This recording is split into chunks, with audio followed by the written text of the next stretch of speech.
In the realm of Christian history, there have been countless battles fought and won by courageous kings who fought for their faith and their kingdom. From the bloody fields of Europe to the distant lands of the Middle East, these Christian warriors proved themselves worthy of their sacred cause.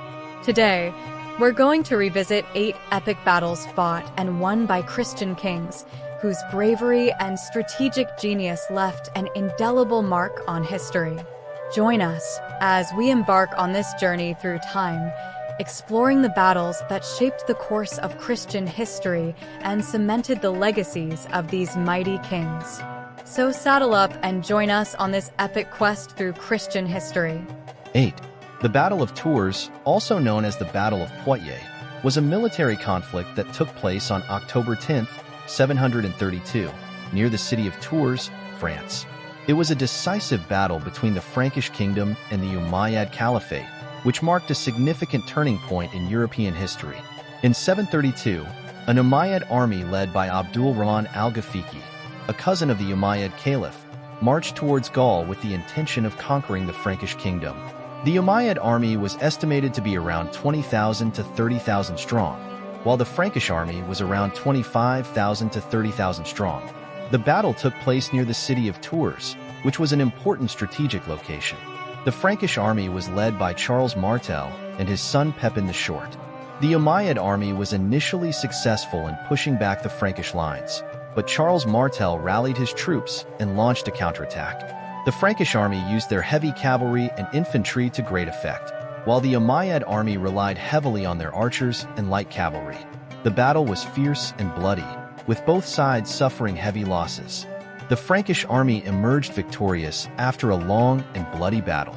The Umayyad army was defeated and Abdul-Rahman al-Ghafiqi was killed. 7. The Battle of Clavijo was a military conflict fought on July 23, 844, between the Kingdom of Asturias and the Caliphate of Córdoba, a Muslim state that controlled most of the Iberian Peninsula. The battle took place near the town of Clavijo, which is located in the province of Burgos, Spain. The Battle of Clavijo was sparked by a dispute between the King of Asturias, Ramiro I, and the Emir of Córdoba, Muhammad I. The dispute centered around control of the region around the Ebro River, which was an important trade route and a vital source of food and resources for both sides. The Muslim army, led by Muhammad I, was large and well-equipped with archers, cavalry, and infantry. The Christian army, led by Ramiro I, was smaller and less well-equipped, but it was made up of seasoned warriors who were determined to defend their kingdom. The battle began with a series of skirmishes between small groups of warriors on both sides. The Muslims quickly gained the upper hand and pushed the Christians back. However, just as it seemed that all was lost for the Christians, a group of Christian knights led by Count Fernan Gonzalez of Castile arrived on the battlefield. Fernan Gonzalez and his men launched a surprise attack on the Muslim flank, catching them off guard and causing chaos in their ranks. The Christians then counterattacked, driving the Muslims back and pushing them towards their lines. The Battle of Clavijo was a decisive victory for the Christians. The Muslims were defeated and forced to retreat from the battlefield. 6. The Battle of Svolder was a naval battle fought on September 9, 1000, between the fleets of the Kingdom of Denmark and the Kingdom of England, as well as the forces of the Holy Roman Empire. The battle took place off the coast of Denmark, near the island of Bornholm.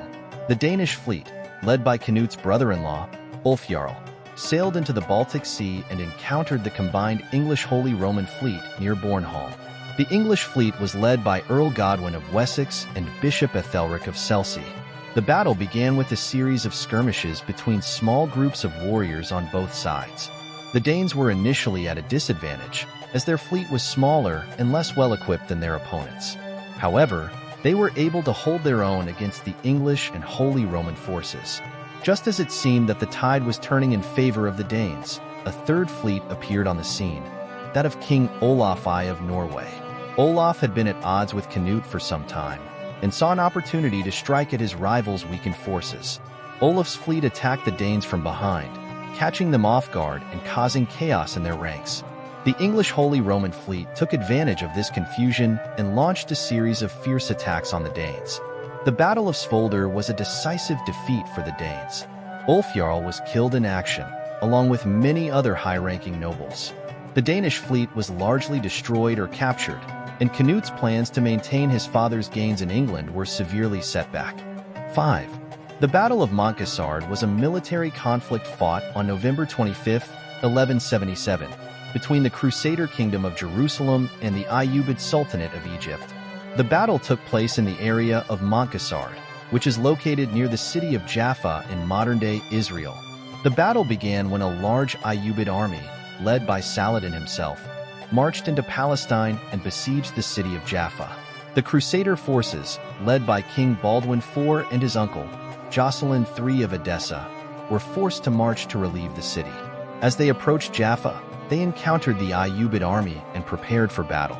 The Crusaders were heavily outnumbered, with estimates suggesting that they had around 700 to 800 men-at-arms, while the Ayyubids had several thousand soldiers. Despite their disadvantage, the Crusaders launched a series of bold attacks against the Ayyubid lines. They were led by King Baldwin IV himself, who fought bravely despite his youth and illness. He was only 13 years old at the time. The battle was fierce and bloody, with both sides suffering heavy casualties. However, the Crusaders were able to hold their own against the Ayyubid forces and even push them back at times. The Battle of Montcassard was a decisive victory for the Crusaders.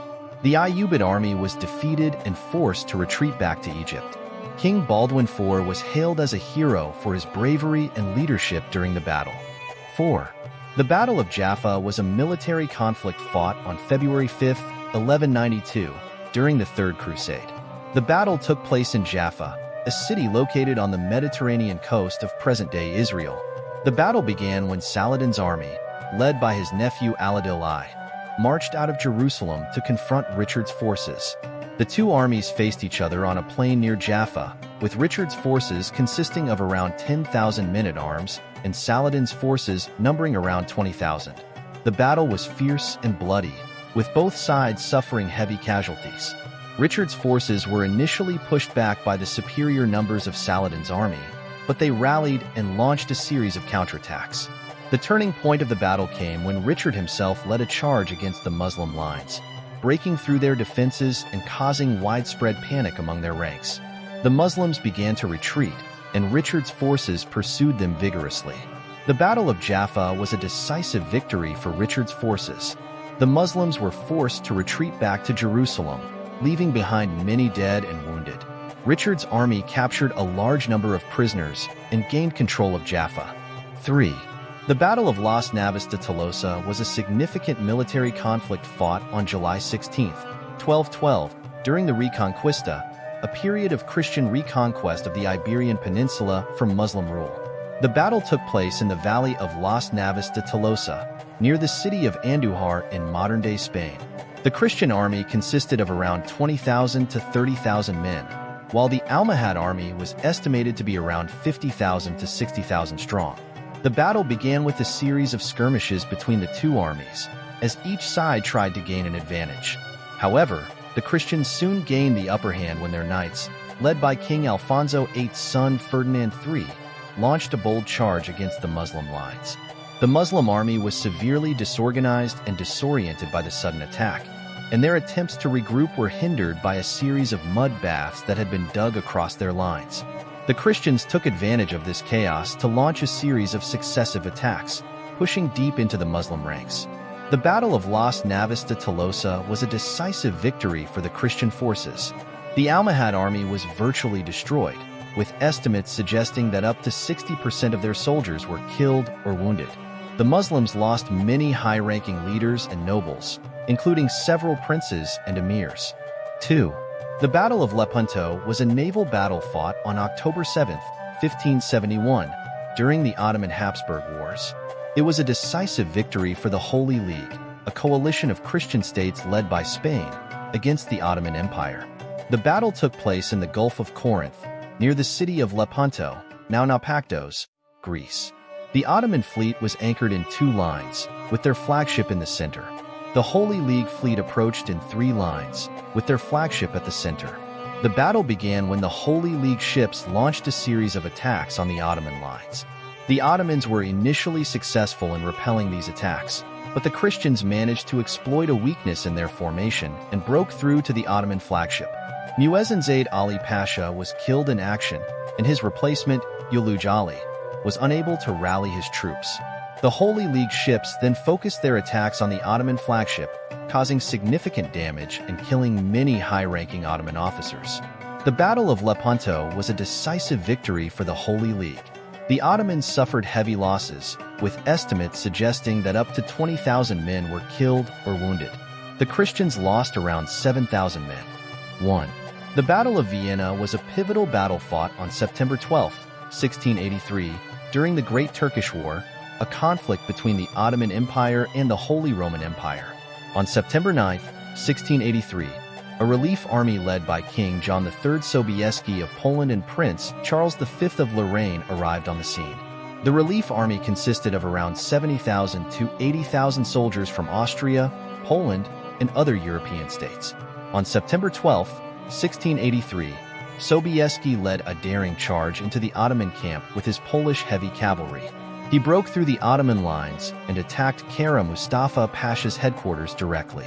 The Ottomans were quickly overwhelmed and began to retreat in disarray. The battle was won by the relief army in just a few hours.